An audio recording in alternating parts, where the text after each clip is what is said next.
welcome to my channel. This is Adrian Arnold. I am so excited to have you. If you are enjoying these videos that I'm putting out, please click and subscribe below so you can get all the latest and new video updates. Hello and again, welcome to my channel. My name is Adrian Arnold and I'm so glad to have you back. Today I'm pretty excited. I am still on my cruise and 7 days have not elapsed, even though it feels like I have been here 3 to 4 months because it's been so enjoyable and relaxing. Today, I would like to speak to you about being purposeful with your spending. Being purposeful with your spending. What does that entitle? Adrian, what are you talking about? Just having purpose. Purpose is something that you do consciously. And sometimes we do things subconsciously. What would be a subconsciously purposeful thing? You subconsciously get up every morning and you breathe, okay? That is just automatic. You get up, you brush your teeth, you make your coffee, you get dressed, after you shower, you drive to work or take some type of mode of transportation. So those are things that are just very purposeful. Sometimes we do it, we don't even recognize or realize that we're doing it. I never forget when I graduated from college, from Augusta, Georgia, from Augusta State University at the time.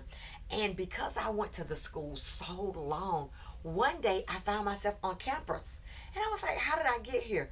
Because I was so used to doing it, going up Riceboro Road to Walton Way and coming to the school. I was sitting in the parking lot at the library and I realized, hey, chick, you graduated months ago. Why are you here? But subconsciously, that is what I remembered. So I went to the school. That is what we do sometimes with our spending. So if we're not purposeful with our spending, then what will we do? We would just spend haphazardly. We would buy the first thing that we see. We wouldn't have any thought. We wouldn't take any time to process the ramifications of that spending, that purposeful action. Conscious in spending means that you have to think about daily what you're going to do, why you're doing it, and how you're going to make it happen. I'll give you a great example. When I wake up in the morning, I already know what I'm going to do, where I'm going to go, and why I'm doing it. If you understand the who, what, when, how, and why scenario, then it makes it a little easier to be purposeful. I write things down and I give myself a goal. So if I'm getting in my car to save gas, to be purposeful, I make sure that all my errands are done in a sequential time frame. So I would not go to the north side and then go all the way to the south side. I would make sure that anything that I have to do in the middle happens in the middle as well. Why? Then I will save on gas. Something as simple as saying, I will not go to the store, maybe a big supermarket, unless I'm going near my job. So there's a nice supermarket that I like to go to. I would not go to that supermarket on the weekend because there's more gas for me. I pass that supermarket every day on my way to and from work. So that will be a purposeful movement. Now, say I decide to do it on Saturdays. I'm going to spend about $7 to $10 going to this place, okay? And it makes no sense because I'm already en route to it every day. So I purposely go to this supermarket on my weekdays to and from work, travel. Another thing about being conscious in your spending is how you act when you're prepared. So when I leave home, I always have a piece of fruit and some nuts and 2 bottles of water. Why? Because I know within an hour to 2 and maybe 3, I may be gone. And those things will help sustain me, that I will not want to get junk food or get some sweets, maybe indulge in some fast food, which that's not my thing. But you never know, if you're hungry and you're not hydrated, you might do something that is not as healthy for you and will be putting you out financially. So I have my nuts, my fruit, and at least 2 bottles of water. That will help me not spend any money. Now, yes, you all have your allowance, but you can hold on to that weekly allowance if you plan and be purposeful when you go, when you leave home. Always having a plan. So when you're getting hungry, you can grab that piece of fruit and you can eat on it. You can sip on your water and maybe have a little bit of your nuts. And if you're doing this, you're eating healthy and it's a part of your snack, your routine, and everything is good. And you haven't spent one extra dollar, okay? You haven't spent one extra dollar. So let's be purposeful and plan when we leave home. The next thing to do is, how do we act when we leave home? Now we're in an environment that we're in free range of anything could happen. You can run into people. You can actually go and see some of these restaurants as you're driving by, and the temptation is so strong.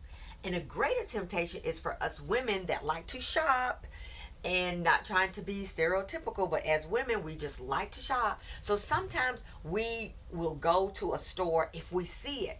But if we're being purposeful, we know how to act. We've made up in our mind that this is not something that we should do. We should not go into this store, so we drive by. That is being purposeful, being purposeful. Now, I have a little fun fact for you. I had a client in Augusta, Georgia. She was really, really working on her financial freedom. However, she was having a little hiccup. Every day she'd leave work, she would go to the mall. And I said, why is it that you do? She said, it's just a habit. I've been doing it for about 4 or 5 years.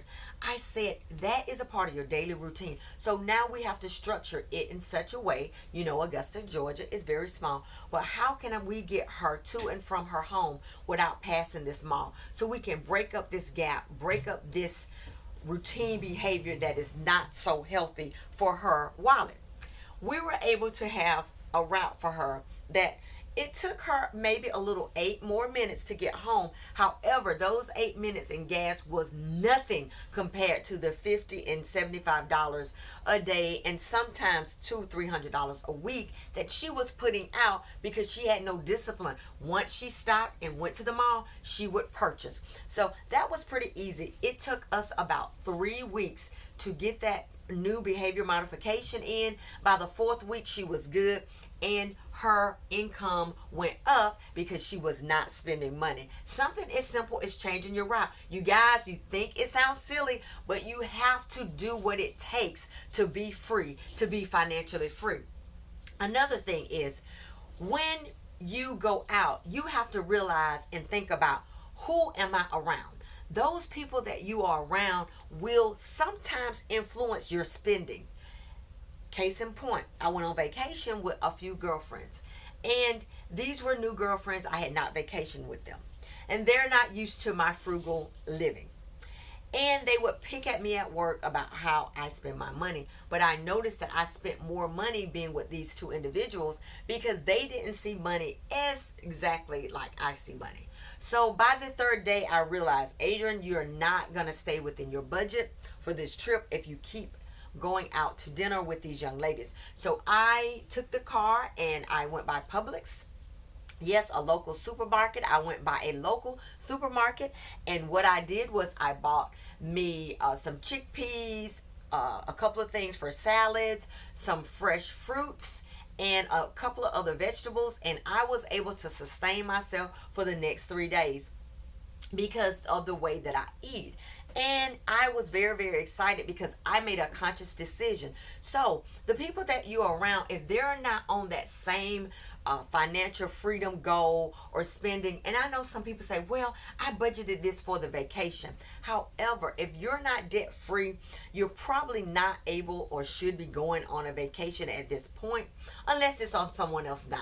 Now, if someone is treating you, that's fine. Vacation, vacation, vacation, because they're covering all your expenses. Not partial, but all your expenses. However, you can vacation if you're saving up your weekly allowances and storing them up for that day that you really can spend a lot of money. So For me, that vacation was excellent. I was fine when I came home. I had no regrets, no buyer's remorse. I had a lovely vacation, and I was able to get back into control of me and what I was doing. So always be conscious about who you are around when you leave home, because those people are talking about, let's go to this shopping mall, let's eat here, and the next thing you know, in one day you have spent 50, 75, 100, $200 easily, and you are not even being conscious, because there's nothing being purposely done in your mind, your body, your soul, and your spirit to make this happen.